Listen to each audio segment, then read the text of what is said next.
Y'all don't sleep on having a good friend. Don't sleep on being a good friend. You know, I was just recently talking to a DE&I practitioner who has a position in the workplace, and I reached out to him. I said, "Hey, man, I feel like I don't know if you have any allies or people you connect with on a regular basis, but if you want to grab coffee, you want to kick it and chat, let me know." And it was fascinating because this work is truly hard, and somebody who is a culture changer within an institution is constantly going up against status quo, preconceived biases, historical, political, institutions and factors, systems. And being the voice to help change that can be really hard, because nobody wants to be the one that is criticizing and being criticized, right?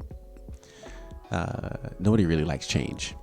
As much as some people say they like change, nobody likes change, especially if it truly affects them and their personality. They have to change their behaviors and thinkings, thoughts and actions. Nobody wants that. So D&I practitioners, when it's their true nature to be somebody in these institutions, challenging, critiquing our systems to truly make it inclusive for all, equitable for all. And it's hard.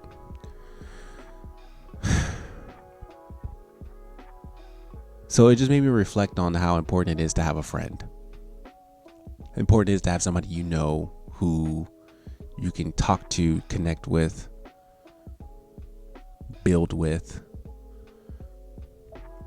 And it's necessary for us to develop a deep connection when it comes to our own well-being.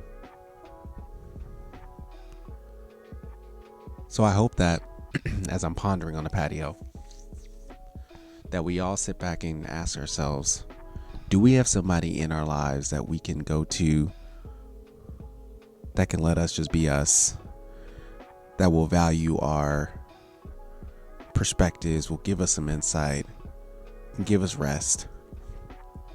And can we be that somebody for somebody else, recognizing that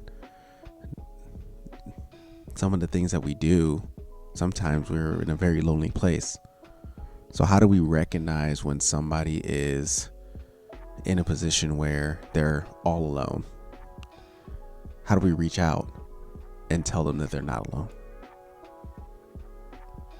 How do we be a friend? So I'm working on doing that better for people that I see around me, to recognize that, hey, I see you.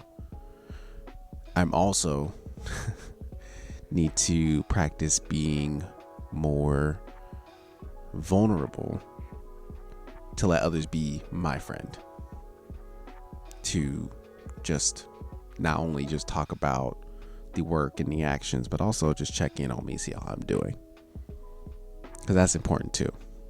We all need it as part of our human journey, part of our social connection. So let's do that.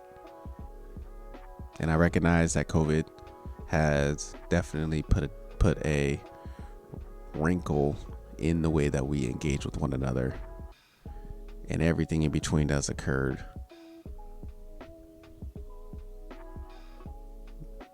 In the midst of all that, what does it still look like to be a friend and to have a friend?